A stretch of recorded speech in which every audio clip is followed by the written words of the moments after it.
Uttar Pradesh police सिपाही भर्ती परीक्षा में पेपर लीक को लेकर अभ्यर्थियों का विरोध प्रदर्शन जोरों पर है। इसी बीच यूपी पुलिस भर्ती बोर्ड ने अभ्यर्थियों से परीक्षा में हुई पेपर लीक के दावे को लेकर आपत्ति मांगी है।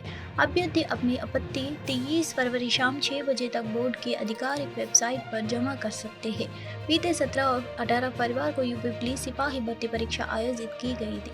18 फरवरी की परीक्षा खत्म होने के बाद से ही सोशल मीडिया पर पेपर लीक होने के दावे किए जाने लगे थे। परीक्षा के पेपर भी सोशल मीडिया पर वायरल हो रहे थे। पहले तो यूपी पुलिस ने पेपर लीक से इनकार किया था। दबाव बढ़ा तो जांच बिठा दी गई है और अब अभ्यर्थियों से सबूत मांगा जा रहा है। बीजेपी के राज्यसभा सदस्य लक्ष्मण ने सनसनीखेज टिप्पणी करते हुए कहा कि सरपंच भी कह रहे हैं कि गांव का विकास मोदी के पैसे से हुआ है। उन्होंने कहा कि मौजूदा विधायक लासिया नंदिता की मौत चौंकाने वाली है। उन्होंने कहा कि वह परिवार के प्रति अपनी सहानुभूति और संवेदना प्रकट करते हैं। बीजेपी की विजय यात्रा ये बड़ी सफलता के साथ चल रही है। लोगों के अच्छे रिस्पॉन्स मिल रहा है। अब तक 45 विधानसभा क्षेत्रों का काम पूरा हो चुका है। उन्होंने कहा कि लोग कह रहे हैं कि मोदी देश के लिए है, हम मोदी के लिए है। उन्होंने कहा कि दिव्य राम मंदिर बनाने वाले मोदी कह रहे हैं कि हम आपके कैसे नहीं हो सकते। उन्होंने कहा कि कांग्रेस द्वारा रामालय प्राण प्रतिष्ठा का बहिष्कार करने पर महिलाएं आपत्ति जता रही है। शरद पवार वाले एनसीपी गुट को लोकसभा चुनाव से पहले नया चुनाव चिन्ह मिल गया है। इलेक्शन कमीशन ने 22 फरवरी को राष्ट्रवादी कांग्रेस पार्टी शरद चंद्र पवार को इलेक्शन सिंबल के तौर पर तुतारी अलर्ट किया है। मराठी में तुरहा बजाने वाले शख्स को तुतारी कहा जाता है। इस सिंबल में एक व्यक्ति तुरहा बजाता दिख रहा है। पार्टी का कहना है कि ये चिन्ह मिलना उनके लिए गर्व की बात है। वीडियो नोएडा सेक्टर 20 का ही बताया जा रहा है। कुछ लड़के तेज स्पीड में चल रही रेंज रोवर की खिड़की से कैश फेंक रहे हैं। उनके बगल में स्कॉर्पियो में सवार कुछ लोग उसका वीडियो रिकॉर्ड कर रहे हैं। वीडियो वायरल हुआ तो यूजर्स भड़के हुए दिखाए गए। लोगों ने इस खतरनाक स्टंट की निंदा की। कहा गया कि ये न सिर्फ ट्रैफिक नियमों का उल्लंघन है, बल्कि इससे दूसरों की सुरक्षा को भी खतरा हो सकता है। इसी बीच एक यूजर ने यूपी पुलिस और नोएडा ट्रैफिक पुलिस को टैग करते हुए वीडियो शेयर कर दिया। लिखा, फिर कहानी में एंट्री हुई पुलिस की। वीडियो यूपी पुलिस ने देखा और नोएडा पुलिस को टैग करते हुए मामले में दखल देने को कहा। नोएडा पुलिस ने रिएक्ट किया और कमेंट में बताया कि घटना में शामिल सभी लोगों पर जुर्माना लगाया जाता है। नोएडा पुलिस ने कमेंट किया, पुलिस ने लड़कों की रेल का मोए मोए कर दिया है। लोकसभा चुनाव शुरू होने से पहले प्रधानमंत्री मोदी देश के विभिन्न राज्यों का दौरा कर रहे हैं। यहाँ राज्यों को करोड़ों के तोहफे दिए जाते हैं। हाल ही में प्रधानमंत्री मोदी ने जम्मू कश्मीर का दौरा किया था। प्रधानमंत्री गुरुवार को गुजरात दौरे पर है। प्रधानमंत्री मोदी 27 फरवरी को केरल, तमिलनाडु और महाराष्ट्र के लिए रवाना होंगे। प्रधानमंत्री राज्यों में नई परियोजनाओं का उद्घाटन और शिलान्यास करेंगे। आइए जानते हैं क्या है प्रधानमंत्री के दौरे का पूरा शेड्यूल। प्रधानमंत्री मोदी का लोकसभा 2024 का रोड मैप तैयार है। पार्टी ने जोर शोर से तैयारियां शुरू कर दी। लोकसभा चुनाव से पहले प्रधानमंत्री मोदी तो 2 दिन के लिए तमिलनाडु, केरल, महाराष्ट्र का दौरा करेंगे। वह राज्य को विकास की गति तेज करने के लिए कई बड़ी सौगातें दे सकते हैं। प्रवर्तन निदेशालय ने 23 फरवरी को व्यवसायी आरोप सोम के आवास पर छापेमारी की। वह एक पूर्व सरकारी कर्मचारी है जो अब कोलकाता में मछली का कारोबार करते हैं। गौरतलब है कि ईडी राज्य में करीब 6 जगहों पर छापेमारी कर रही है। यह छापेमारी कथित सार्वजनिक वितरण प्रणाली घोटाला मामले में शेख शाहजहां के खिलाफ चल रही जांच के तहत की जा रही है।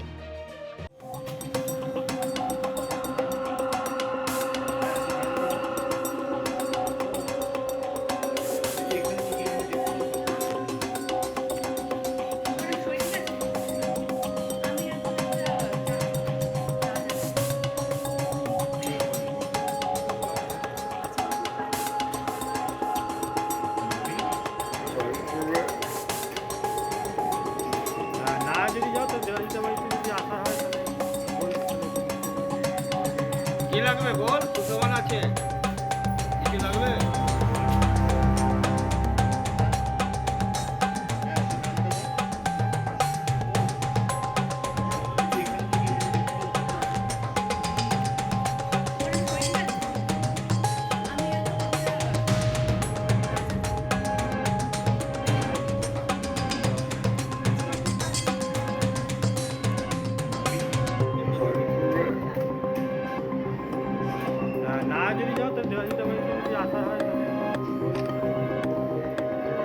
কি লাগবে বল সুষমান আছে কিছু লাগবে कर्नाटक के मंत्री दिनेश गुंडूराव ने 22 फरवरी को कर्नाटक सरकार द्वारा पारित कर्नाटक हिंदू धार्मिक संस्थान और धर्मार्थ बंदोबस्ती विधेयक 2024 पर स्पष्टीकरण जारी किया। यह विधेयक सरकार को उन मंदिरों से 10% कर इकट्ठा करने का अधिकार देता है जिनका राजस्व 1 रुपये से अधिक है। 10 लाख रुपये से 1 करोड़ रुपये के बीच राजस्व वाले लोगों से करोड़ों और 5% है।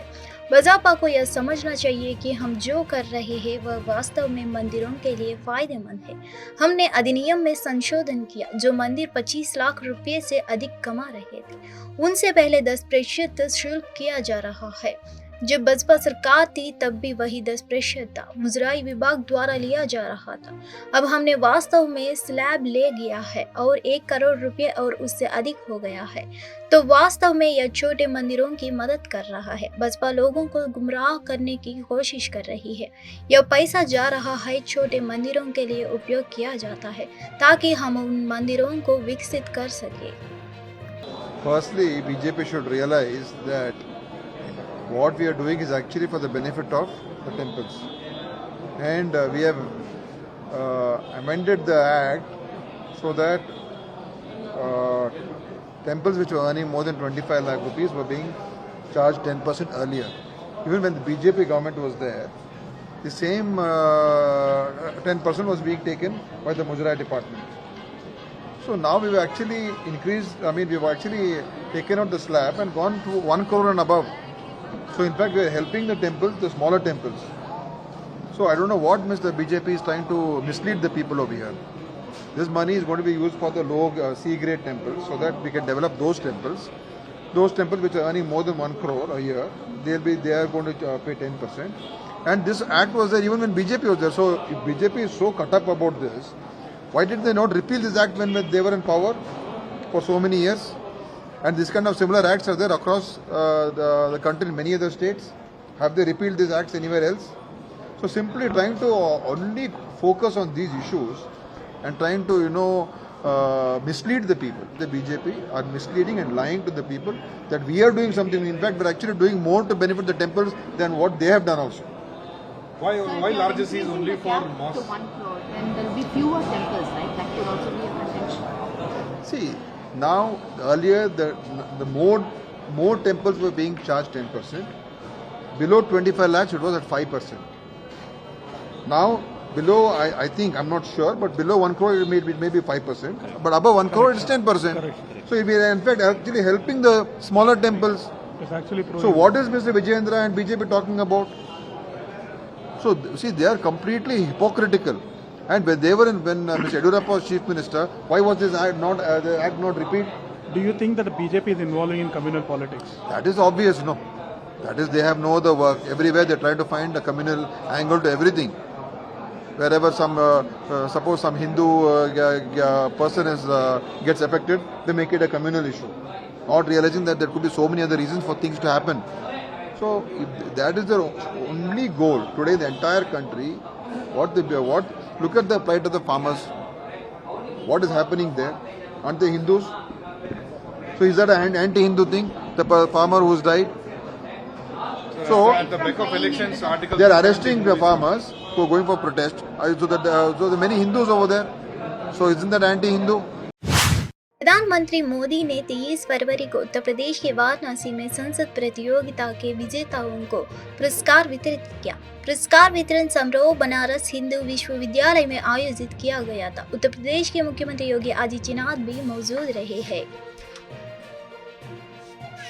पुरस्कृत करने का माननीय प्रधानमंत्री जी से सादर अनुरोध करती हूं कि इन्हें पुरस्कृत कर अपना आशीर्वाद प्रदान करें। टीम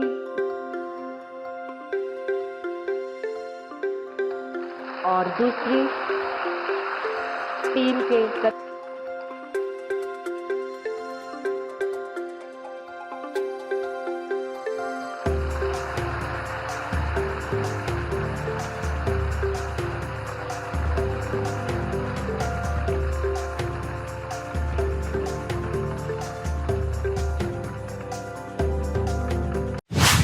निर्देशालय के अधिकारियों ने 23 फरवरी यानी आज पश्चिम बंगाल के मध्य हावड़ा में शेख शाहजहां के करीबी सहयोगी पाद प्रतिमा सेन गुप्ता के परिसरों पर छापेमारी की। ईडी द्वारा फरवरी में जांच में शामिल होने के लिए शाहजहां ने नया समन जारी करने के एक दिन बाद एजेंसी ने यह छापेमारी की।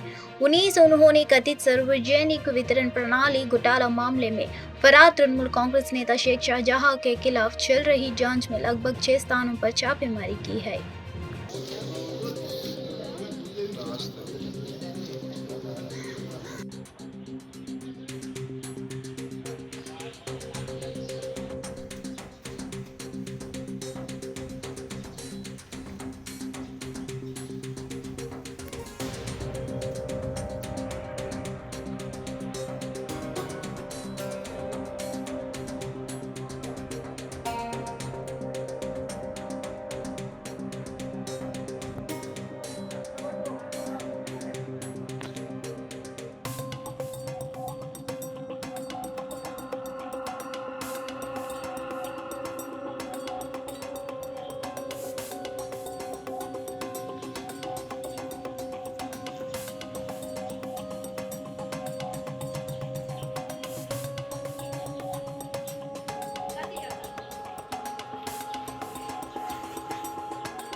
पार्टी नेता लॉकेट चटर्जी ने नेतृत्व में बसपा महिला प्रतिनिधिमंडल को 23 फरवरी यानी आज पश्चिम बंगाल के उत्तर 24 परगना में संघर्षग्रस्त संदेशखाली में राज्य पुलिस ने रोक दिया था।